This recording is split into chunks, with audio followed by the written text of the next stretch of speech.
رضوان Shahzad 20 April 2024 ملک ندیم کی report کے مطابق چیف جسٹس قاضی فائز عیسیٰ اور پی ٹی آئی کے بانی عمران خان اسلام آباد پاکستان تحریک انصاف کے جیل میں بند بانی چیئرمین عمران خان نے ہفتے کے روز سے چیف جسٹس آف پاکستان قاضی فائز عیسیٰ کو خط لکھا اور ان کی توجہ 7 اہم مسائل کی طرف مبذول کرائے جن پر انہیں فوری مداخلت کی ضرورت محسوس ہوئی۔ سپریم کورٹ اور اعلیٰ ترین جج کی حفاظت کے لیے قانون کی حکمرانی اور ملک کے اندر آئین کی بالادستی کو برقرار رکھنا۔ اپنے خط میں سابق وزیر اعظم نے چیف جسٹس پر زور دیا ہے کہ وہ نیب کی جانب سے سابق وزیر اعظم نواز شریف کو توشہ خانہ کیس میں کلین چٹ دینے کا نوٹس لیں۔ بہاول نگر واقعہ پر نظر ہائی کورٹ کے 6 ججوں کے خط پر کارروائی 9 مئی کے واقعات کی آزادانہ تحقیقات کا مطالبہ کرنے والے پٹیشن کو درست کرے کے متعلق معلومات کروائی۔ الیکشن دھاندلی کے حوالے سے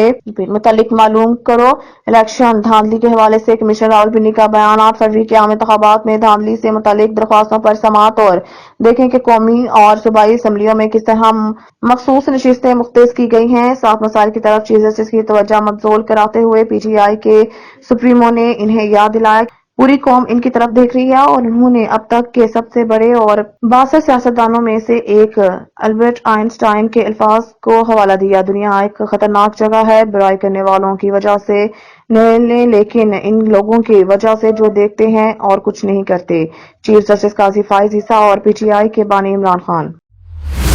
ملک ندیم کی رپورٹ کے مطابق آئی ایس پی آر کے مطابق آج پاکستان ملٹری اکیڈمی کا کول میں 149ویں P M A long course, 14ویں مجاہد کورس، 68ویں انٹیگریٹڈ کورس اور 23ویں لیڈی کیڈٹ کورس کے کیڈٹس کی پاسنگ آؤٹ پریڈ کا انعقاد کیا گیا۔ پاسنگ آؤٹ ہونے والے کیڈٹس میں 2 ممالک کے 49 کیڈٹس بھی شامل تھے۔ General Sahir Shamshad Mirza NIM chairman joint chiefs of staff committee مہمان خصوصی تھے، جبکہ ترک جنرل اسٹاف کے چیف جسٹس میٹنگورا گیسٹ آف آنر تھے۔ اس موقع پر گفتگو کرتے ہوئے جنرل ساحر شمشاد مرزا نے کہا کہ پی ایم اے فوج کے اعلیٰ ادارے میں شمولیت اختیار کرنے والے کیڈٹس کے لیے قیادت کا گہوارہ اور بہترین مرکز بنی ہوئی ہے۔ ملک ندیم کی رپورٹ کے مطابق 20 اپریل 2024 صبح 10:37 پہ اسرائیلی ہتھیار وہ کھلونے ہیں جن سے ہمارے بچے کھیلتے ہیں۔ تہران اپریل 20 MN نے ایران کے وزیر خارجہ نے جمعے کے روز اس بات کی تصدیق نہیں کی کہ ان کے ملک پر حالیہ حملے کے پیچھے اسرائیل کا ہاتھ تھا اور ان ہتھیاروں کو بیان کیا جو بچوں کے کھلونوں کی طرح استعمال ہوتے تھے۔ گزشتہ رات جو کچھ ہوا وہ ہڑتال نہیں تھی۔ وزیر خارجہ حسین امیر عبدالحیان نے نجی نیوز کے ٹائم لماس کو انٹرویو دیتے ہوئے کہا کہ وہ ایسے کھلونوں کی طرح تھے جن سے ہمارے بچے کھیلتے ہیں، ڈرون نہیں۔ امیر عبدالحیان، جنہوں نے نیو یارک میں NBC نیوز سے بات کی جہاں وہ اقوام متحدہ کی سلامتی کونسل کے اجلاس میں شرکت کر رہے تھے، کہا کہ ایران اس وقت تک جواب دینے کا ارادہ نہیں کر رہا جب تک کہ اسرائیل کوئی اہم حملہ نہ کرے۔ انہوں نے کہا کہ جب تک اسرائیل ہمارے مفادات کے خلاف کوئی نئی مہم جوئی نہیں کرتا تب تک ہم کوئی نیا رد عمل ظاہر نہیں کریں گے۔ ملک ندیم کی رپورٹ کے مطابق ذرائع نے بتایا ہے کہ اس فیصلے سے 20 لاکھ روپے ماہانہ تنخواہ کے ساتھ نئی تقرریوں کا راستہ صاف ہو جائے گا۔ ذرائع کے مطابق کابینہ نے اسپیشل پروفیشنل پے سکیلز پالیسی 2019 میں ترامیم کی منظوری دے دی ہے۔ کابینہ نے سرکولیشن سمری کی منظوری کے ساتھ ترامیم کی ہے۔ ذرائع کے مطابق اب خصوصی پیشہ ورانہ تنخواہ کے پیمانے کے تحت تقرری کرنے والوں کے لیے زیادہ سے زیادہ عمر کی حد نہیں ہوگی۔ ذرائع نے بتایا ہے کہ 65 سال کی عمر کے بعد تقرری کی جا سکتی ہے یا اس میں توسیع کی جا سکتی ہے۔ وزیر اعظم شہباز شریف نے وزیر خزانہ محمد اورنگزیب کی سربراہی میں کمیٹی تشکیل دے دی۔ ذرائع نے بتایا ہے کہ کمیٹی نے اپنی سفارشات پیش کر دی ہیں۔ سرکاری ذرائع نے کہا ہے کہ ٹیلنٹ پول بنانے کے لیے 2019 کی پالیسی میں ترمیم کرنا ضروری تھا۔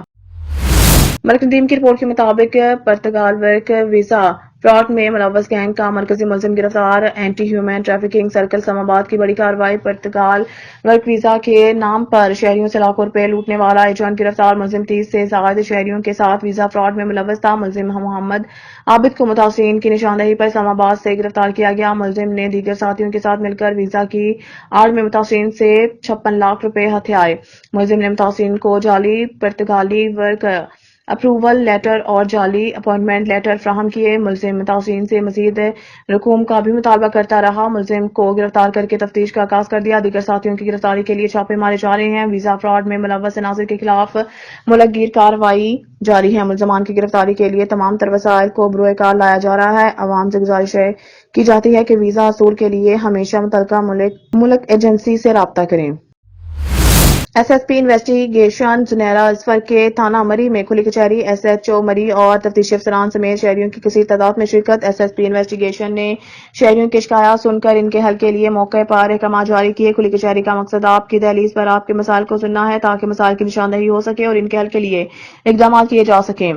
S S P investigation Zunaira Azfar نے افسران کو ہدایت دیتے ہوئے کہا ہے کہ شہریوں کی درخواستوں پر قانونی کارروائی کر کے دیے گئے ٹائم فریم کے اندر رپورٹ پیش کی جائے۔ تھانے کی سطح پر شہریوں کے مسائل کے حل کو یقینی بنائیں گے۔ سروس ڈیلیوری میں کوتاہی کسی صورت برداشت نہیں کی جائے گی۔ آئندہ بھی کھلی کچہری کا سلسلہ جاری رہے گا۔ سروس ڈیلیوری میرٹ اور قانون کی بالادستی کو ہر صورت یقینی بنایا جائے گا۔ S S P investigation